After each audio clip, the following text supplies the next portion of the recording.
नमस्कार दोस्तों, आपका स्वागत है आपकी अपनी यूट्यूब चैनल बीपीएम नॉलेज में। आज हम लोग ग्रुप डी के प्रैक्टिस सेट 22 करने वाले हैं। इससे पहले ऑलरेडी 21 प्रैक्टिस सेट करवा दिए हैं।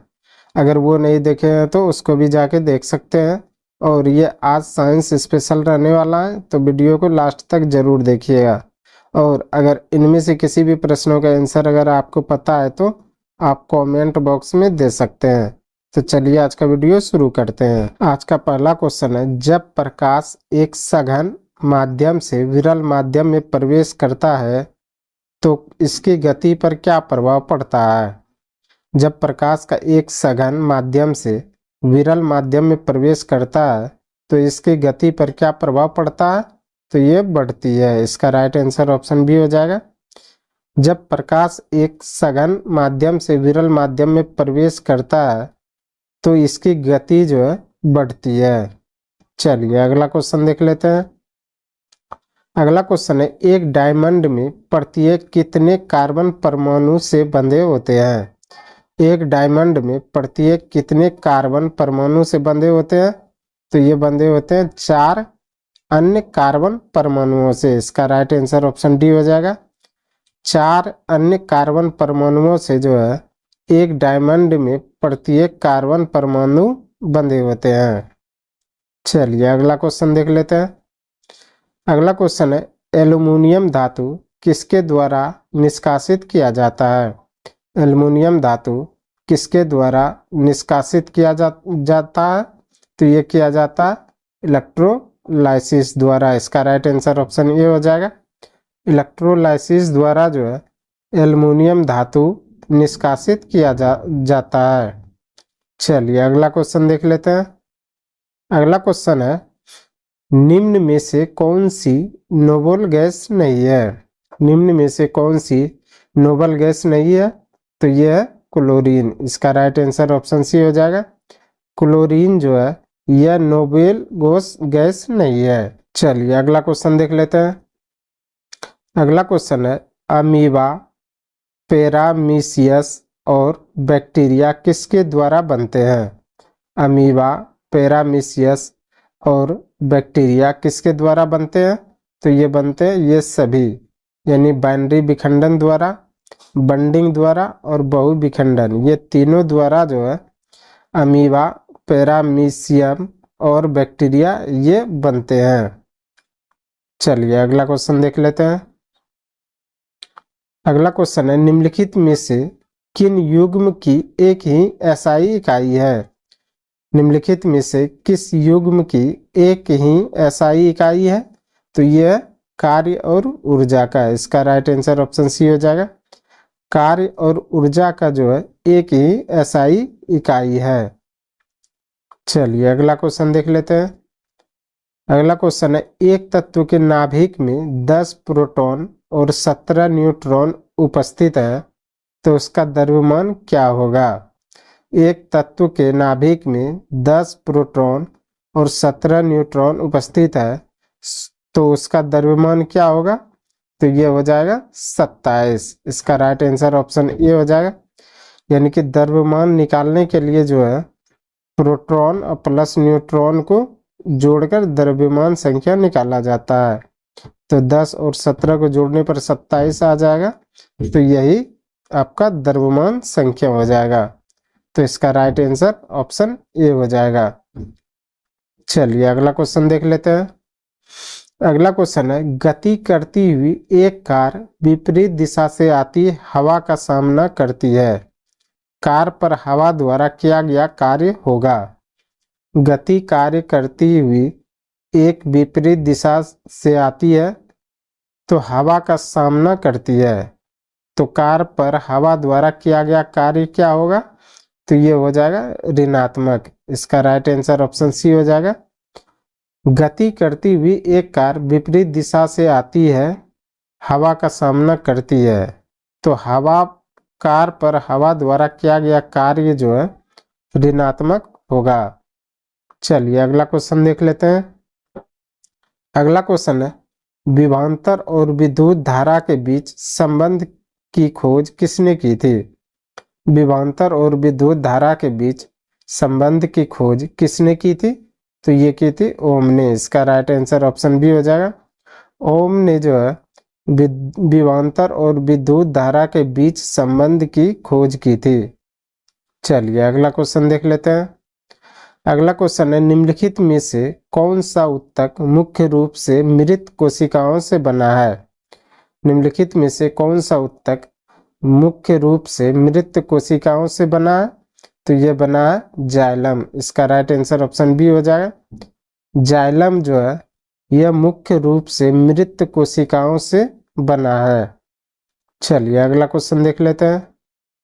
अगला क्वेश्चन है, चाल की अंतर्राष्ट्रीय एसआई इकाई क्या है? चाल की अंतर्राष्ट्रीय एसआई इकाई क्या है? तो यह मीटर पर सेकेंड। इसका राइट आंसर ऑप्शन डी हो जाएगा। मीटर पर सेकेंड जो है यह चाल की अंतर्राष्ट्रीय एसआई इकाई है। चलिए अगला क्वेश्चन देख लेते हैं। अगला क्वेश्चन है, कौन सा तंत्र तरल पदार्थों को एक स्थान से दूसरे स्थान पर संचरण करती है? कौन सा तंत्र सरल पदार्थ को एक स्थान से दूसरे स्थान पर संचरण करती है? तो ये करती है संवहनी संबंधी द्वारा। इसका राइट आंसर ऑप्शन बी हो जाएगा। संवहनी संबंधी द्वारा जो है तरल पदार्थ को एक स्थान से दूसरे स्थान पर संचरण करती है। चलिए अगला क्वेश्चन देख लेते हैं। अगला क्वेश्चन है, परमाणुओं से प्राप्त ऊर्जा को क्या कहते हैं? परमाणुओं से प्राप्त ऊर्जा को क्या कहते हैं? तो ये कहते हैं नाभिकीय ऊर्जा। इसका राइट आंसर ऑप्शन सी हो जाएगा। परमाणुओं से प्राप्त ऊर्जा को नाभिकीय ऊर्जा कहते हैं।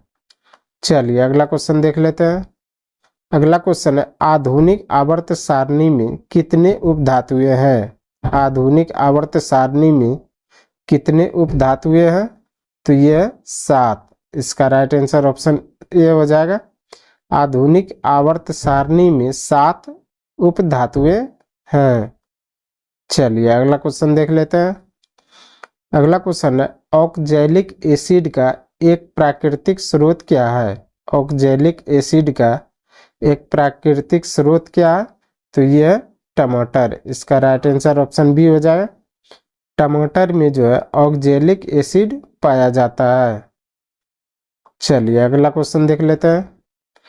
अगला क्वेश्चन है, उत्प्लावन बल का परिणाम तरल के किस पर निर्भर करता है? उत्प्लावन बल का परिणाम तरल के किस पर निर्भर करता है? तो ये करता है घनत्व पर। इसका राइट आंसर ऑप्शन डी हो जाएगा। उत्प्लावन बल का परिणाम जो है यह घनत्व पर निर्भर करता है। चलिए अगला क्वेश्चन देख लेते हैं। अगला क्वेश्चन है, निम्नलिखित में से कौन MgCl2 में विलय है? निम्नलिखित में से कौन MgCl2 में विलय है? तो यह जल। इसका राइट आंसर ऑप्शन डी हो जाएगा। MgCl2 में विलय जो है यह जल है। चलिए अगला क्वेश्चन देख लेते हैं। अगला क्वेश्चन है, द्विविखंडन द्वारा किसमें प्रजनन होता है? द्विविखंडन द्वारा किसमें प्रजनन होता है? तो ये होता है अमीबा में। इसका राइट आंसर ऑप्शन बी हो जाएगा। अमीबा में जो है द्विविखंडन द्वारा जो है प्रजनन होता है। चलिए अगला क्वेश्चन देख लेते हैं। अगला क्वेश्चन है, पुनः ग्रंथि से होने वाले स्राव किसमें प्रवेश करता है? पुनस्थ ग्रंथि से होने वाला स्राव किसमें प्रवेश करता है? तो ये करता है मूत्र मार्ग में। इसका राइट आंसर ऑप्शन ए हो जाएगा। मूत्र मार्ग में जो है पुनस्थ ग्रंथि जो है यह होने वाला स्राव प्रवेश करता है। चलिए अगला क्वेश्चन देख लेते हैं। अगला क्वेश्चन है, एक सोलर सेल किससे बना होता है? एक सोलर सेल किससे बना होता है? तो ये बना होता है सिलिकॉन से। इसका राइट आंसर ऑप्शन डी हो जाएगा। एक सोलर सेल जो है यह सिलिकॉन से बना होता है। चलिए अगला क्वेश्चन देख लेते हैं। अगला क्वेश्चन है, विस्थापन की परिवर्तन दर को क्या कहा जाता है? विस्थापन की परिवर्तन दर को क्या कहा जाता है? तो ये कहा जाता है वेग। इसका राइट आंसर ऑप्शन सी हो जाएगा। विस्थापन की परिवर्तन दर को जो है वेग कहा जाता है। चलिए अगला क्वेश्चन देख लेते हैं। अगला क्वेश्चन है, किस प्रकार की कोशिका से त्वचा बनी है? किस प्रकार की कोशिका से त्वचा बनी है? तो ये बनी है अधिचर्म कोशिका। इसका राइट आंसर ऑप्शन सी हो जाएगा। अधिचर्म कोशिका से जो है त्वचा बनी है। चलिए अगला क्वेश्चन देख लेते हैं। अगला क्वेश्चन है, आधुनिक आवर्त सारणी के बाईं ओर स्थित एकमात्र गैर धातु कौन सी है? आधुनिक आवर्त सारणी के बाईं ओर स्थित एकमात्र गैर धातु कौन सी है? तो यह हाइड्रोजन। इसका राइट आंसर ऑप्शन डी हो जाएगा। हाइड्रोजन जो है यह आधुनिक आवर्त सारणी के बाईं ओर स्थित एकमात्र गैर धातु है। चलिए अगला क्वेश्चन देख लेते हैं।